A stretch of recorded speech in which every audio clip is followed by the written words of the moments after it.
Most men worry about their anatomy at some point in their lives, but they almost always worry silently. Today, I want to break that silence. Let's talk about what is actually normal, what medicine can truly achieve, and most importantly, what it cannot. In a world of digital filters and adult content, reality often gets distorted. My goal today is to give you a calm, medical reality check so you can make decisions based on facts, not anxiety.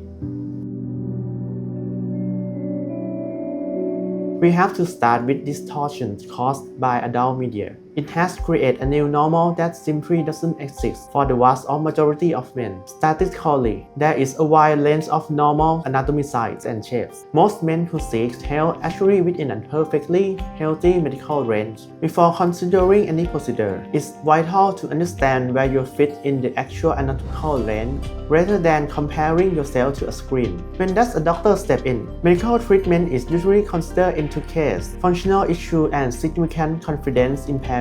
Functional issues include things like Peyronie disease, which is a noticeable curvature, or pain during intimacy. The other reason is psychologically. If your confidence is so affected that it impacts your relationships or your quality of life, then medical consultation is a reasonable step to explore safe professional options. Medicine today offers several paths. We have non-surgical methods such as filler-focused enhancement and minor procedures that require very little downtime. In some cases, surgical options are discussed for lens perceptions or collective need. However, safety is our first priority. Not everyone is a candidate for this procedure. Ethical practice means we only move forward when the medical benefits outweigh the risks and expectations are realistic. You don't have to carry this concern alone. The first step isn't a procedure, it's a conversation. If you have questions about your health and confidence, I invite you to book a private,